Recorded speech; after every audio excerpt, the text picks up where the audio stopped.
حضرت عمر दिन को तख्ते हुकूमत पे बैठते थे और उनका तख्त को सोने जबरजद का नहीं था, मस्जिद नबवी की चटाई थी और सारा दिन वहां बैठ के लोगों की बातें सुनते। और जब रात के अंधेरे गहरे होते उमर भेष बदल के मदीने की गलियों का गश्त करते। कहा तुम्हारे घर से धुआं निकल रहा है और बच्चे रो रहे हैं, उनको खाना क्यों नहीं देती? कहने लगी उमर की जान को रो रही। उमर के पांव तले से जमीन निकल गई। कहा क्या हुआ?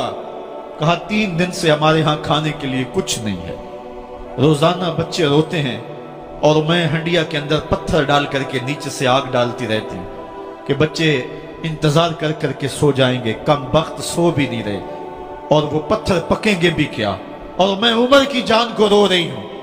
हजरत उमर का कलेजा दहलने लगा। फौरन पलटे, वापस बैतुल माल में आए, घी का एक कनस्तर लिया, आटे की बोरी ली, मिर्च मसाला जात बहुत कुछ उठाया, अपने कंधे पे रखा, बोरी अपनी कमर पे ला दी। उमर बैतुल माल से निकले तो आपके खादम असलम ने देख लिया, आगे बढ़ा, कहा मेरे आका मैं उठाता हूं। उमर की आंखों में आंसू है। कहा असलम कयामत के दिन मेरा बोझ उठा लोगे? कहा कयामत के दिन तो अपना अपना बोझ उठाना पड़ेगा। कहा उमर को आज अपना ही उठाने दो। हजरत उमर वो घी का कनस्तर और वो आटे की बोरी सर पे उठाए हैं और उस खातून के घर जाते हैं और दस्तक देते हैं। वो जब देखती है उसकी जान में जान आ जाती है। कहा जल्दी जल्दी आटा गूंदो, और उमर सब्जी काटने लग जाते हैं। हजरत उमर रदी अल्लाह ताला अन्हो सब्जी तैयार कर देते, उधर आटा गूंद जाता है और फिर ऊपर चूल्हा रखा जाता है, चूल्हे के अंदर आग रखी जाती है, वो खाना पकाने लगती है, आग बुझती है। तारीख ने लिखा है आग बुझने लगती है, उमर झुक करके फूंके मारता है। उमर झुक झुक के फूंके मारता है। खाना पक गया और बच्चों के सामने खाना रख दिया, बच्चे खा रहे हैं। अब बच्चे रो रो के निढाल हो चुके थे।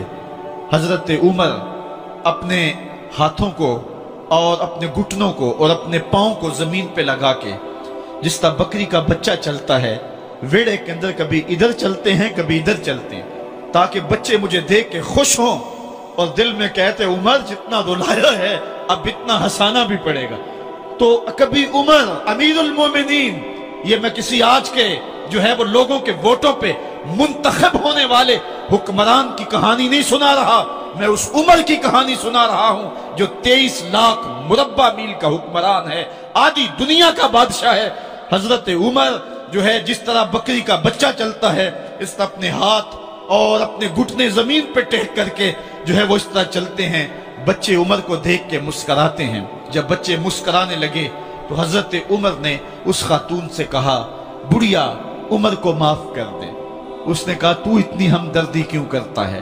कहा उमर बेचारा बड़ा फंसा हुआ है, फिक्र है उसको यरमूक को फुस्तात हुलवान की, जब फतह है मिस्र तो तैयारी है ईरान की, आते जाते वफद से मुलाकात भी करता होगा और शब को मालूम हालात भी करता होगा, कांटों में उलझी हुई बेचारे की जान है, नींद उसको भी आती है आखिर वो इंसान है, मेरी बहन उमर को माफ कर दे। उसने कहा ना ना उमर की बात मेरे सामने न कर, कयामत का दिन होगा, उमर का गिरेबान होगा और मेरा हाथ होगा। जब उसने ये बात कही तो उमर बर्दाश्त न कर सके, बच्चों की तरह बिलक बिलक कर रोने लगे। कहा वो बदनसीब उमर तेरे सामने है, आज ही कहला जो कहना है, कयामत के दिन मुझे माफ रखना। उसने कहा तू उमर है? कहा बदनसीब उमर तेरे सामने खड़ा हूं। मेरे उमर कहते हैं अगर दजला के किनारे एक बकरी का बच्चा भी प्यासा मर गया उसका हिसाब भी उमर से लिया जाएगा। हजरत उमर निकले यरूशलेम में, एक ऊंट है एक गुलाम है, कभी वो सवार होता है कभी आप बारी मुकर्रर की है।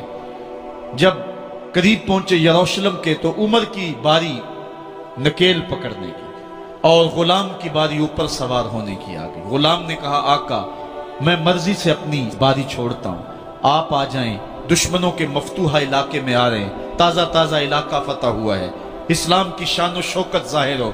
उमर ने कहा इस्लाम की शान शौकत ऐसे जाहिर नहीं होती है, अपनी बारी पे तुम बैठोगे, अपनी बारी पे मैं बैठूंगा। लोग मुंतजर खड़े हैं।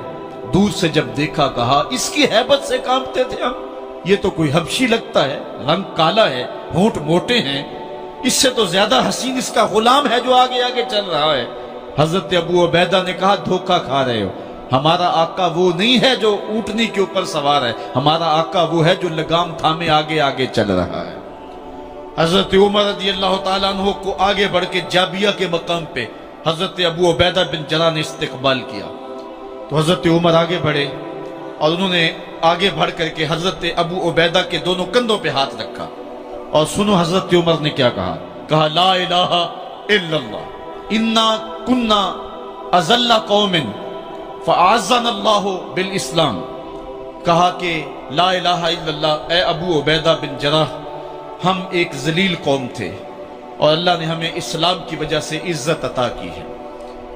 اور میں تمہیں ایک تاریخ ساز بات کہنے لگا ہوں، اور وہ یہ ہے کہ جب تک ہم اس عزت والے اسلام کے دامن کو تھامے رہیں گے ہماری عزت قائم رہے گی، اور جب اسلام کے علاوہ کسی اور جگہ سے عزت ڈھونڈیں گے تو رسوا کر کے رکھ دیے جائیں گے۔ یہ ہے وہ خلاصہ جو حضرت عمر نے امتوں کے عروج و زوال کا بیان کیا ہے۔ اس امت کو جو خیرات ملی ہے تخت و تاج کی، وہ پینٹاگون سے نہیں ملی، وہ واشنگٹن سے نہیں ملی، وہ وائٹ ہاؤس سے نہیں ملی، وہ محمد عربی کے جوڑوں کا صدقہ ملی ہے۔ اس لیے جب ہم نے اسلام سے انحراف کیا، پاکستان حاصل کیا گیا تھا۔ پاکستان کا مطلب کیا؟ لا الہ الا اللہ۔ ہم نے اس نعرے کو چھوڑ دیا ہوا ہے، ہم نے انحراف کر دیا ہے۔ آج ہماری نظریں مغرب کی طرف لگی ہے کہ تخت و تاج اس سے نصیب ہوتے ہیں، اور دنیا کے اوپر ہم رسوا ہو کے رہ گئے۔ ہماری پستی، ہماری زبوحالی، ہماری ذلت کا سبب یہ ہے کہ جس جگہ سے ہمیں عزت ملی تھی ہم نے وہ مرکز ہی چھوڑ دیا ہے۔ اس مرکز حیات کو، اس مرکز زندگی کو، اس مرکز عزت کو ہم نے چھوڑ دیا ہے، اور دنیا کے اوپر ہم رسوا ہو رہے ہیں۔ انہی حضرت عمر کی کہانی ہے۔ وادی تہامہ سے گزر رہے تھے کہ بچوں کی طرح بلک بلک کے رونے لگے۔ کہا عمر جوان آدمی ہو اور بچوں کی طرح بلک کے رو رہے ہو؟ کہا تم نہیں جانتے، مجھے بچپن کی کہانی یاد آ گئی۔ کہا کیا کہانی ہے؟ کہا یہی عرض تہامہ تھی، میرے باپ خطاب نے مجھے 5 اونٹ دیے تھے، کہا انہیں لائن میں کھڑا کرو سیدھا۔ میں آگے والا سیدھا کرتا تھا، پیچھے والا ٹیڑھا ہو جاتا، پیچھے والا سیدھا کرتا، آگے والا ٹیڑھا ہو جاتا۔ میرے باپ خطاب نے مجھے بڑا مارا۔ کہا ایک عرب کے بیٹے ہو کہ تم سے 5 اونٹ لائن میں کھڑے نہیں ہوتے؟ کہا ایک زمانہ عمر پہ وہ تھا کہ اس سے 5 اونٹ لائن میں کھڑے نہیں ہوتے تھے، اور آج شرق سے لے کر غرب تک 23 لاکھ مربع میل کی حکمرانی، اور انسان بھی لائن میں کھڑے ہیں۔ یہ محمد عربی کے جوڑوں کا صدقہ نہیں ہے تو اور کیا ہے؟ عمر سے تو 5 اونٹ لائن میں کھڑے نہیں ہوتے۔